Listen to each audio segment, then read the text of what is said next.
Hi, I'm Tim. Join me in this video as we discuss a potentially very dangerous situation that happened between a drone and the Blue Angels Navy aerial demonstration team within the past few days.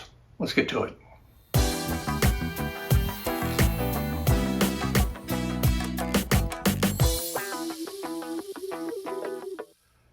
This video is being filmed on July 20th, 24. Several days prior to this, a video was posted on Facebook of a drone operator pre-positioned above the flight path of the returning Blue Angels flight demonstration team as they were returning to Pensacola. The drone was purposely flown there to take a picture of the returning jets, see their smoke trails and so forth. Let's take a look at that video now.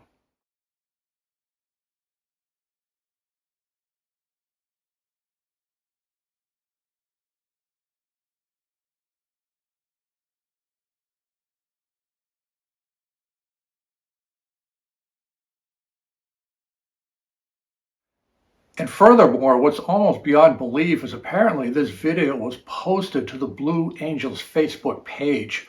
Somebody thought that was going to be a good idea. This drone that was completely unknown to the Blue Angels had a pretty high chance of causing a mid-air collision.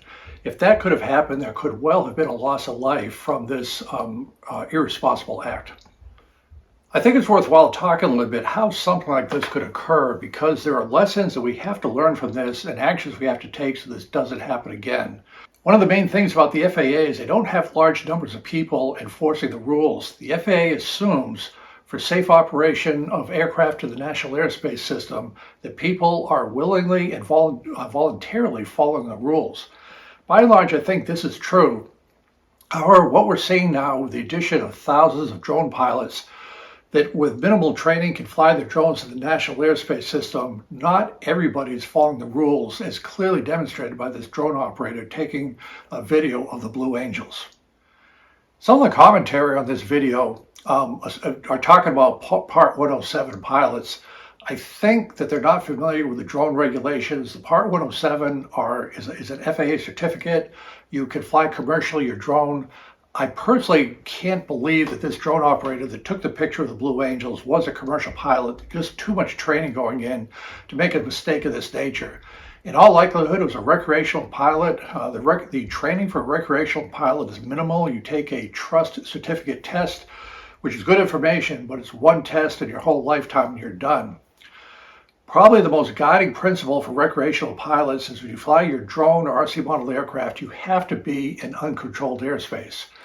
If you want to fly in controlled airspace, you need permission from the FAA before you can do that. There is no way that this drone pilot with the Blue Angels had permission to fly. The Blue Angels do not fly in uncontrolled airspace.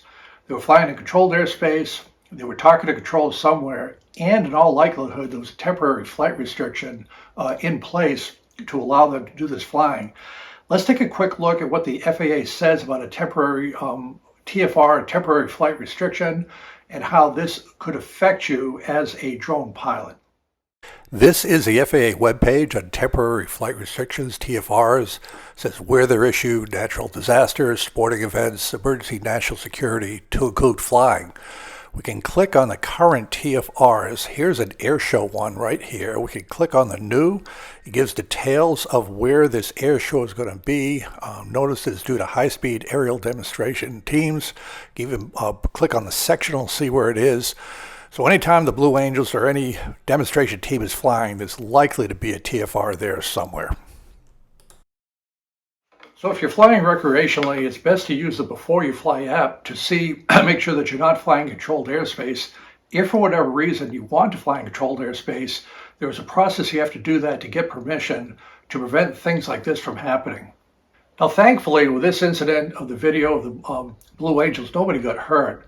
The Blue Angels are some of the most highly professional, well-trained pilots anywhere. They're all carrier qualified in fighter aircraft. There's a very rigorous selection process. They train intensely. They're just very good at what they do. But keep in mind, when they're flying formation, the only person that's really looking outside the formation is the flight lead. And the flight lead is pretty busy orientating the flight to do what they have to do for the air demonstration.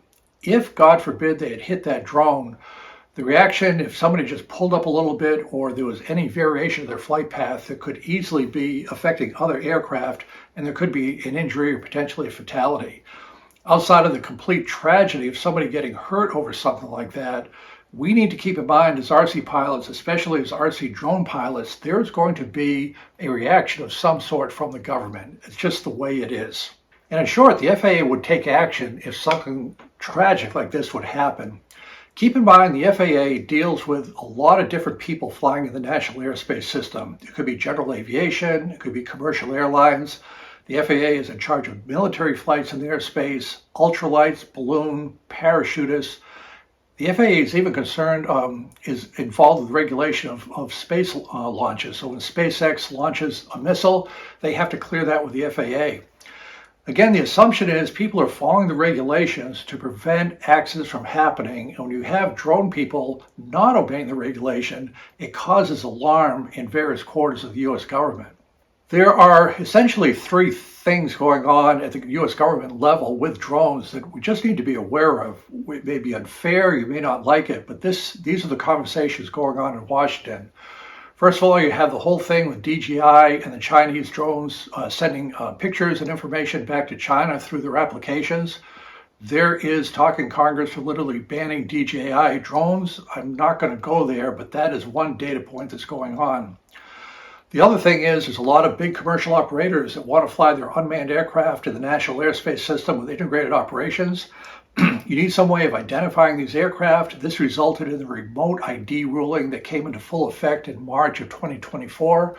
The purpose of remote ID is to identify to authorities, the FAA, police, whatever, the pilot of who is flying that drone. With the very early steps for remote ID, expect more to follow from that. The other thing to keep in mind is drones are on Congress's radar scope because they're used in combat operations these days, specifically in Ukraine. Ukraine is using approximately 100,000 drones a month. That's about 3,200 drones per day, and they're doing a very good job. So Congress is aware of the DJI, the remote ID issue, the wartime use of drones, and when they see somebody willingly violating regulations like this drone pilot with the Blue Angels, dots can be connected and there could be a negative outcome for drone pilots, RC pilots in general, especially recreational ones. So what do we do? What is the solution? The solution to me is fairly simple. We should just simply follow the regulations that are applied to RC pilots and drones flying in the National Airspace System. In addition to following the rules, we need to stay out of controlled airspace unless we know and have a specific clearance in that controlled airspace wherever we're going. And finally, if as a drone pilot or RC pilot you see somebody planning something that is an obvious violation of these regulations, could cause a severe safety problem, say something to that pilot. It's not helping you or that pilot if we know that something could be happening. We just decided to keep quiet about it. Let's work together to make sure that we, as a community of flyers, follow the regulations, look out for each other. It is in our interest as pilots flying this wonderful hobby that we not have further negative involvement of the U.S. government with our flying activities.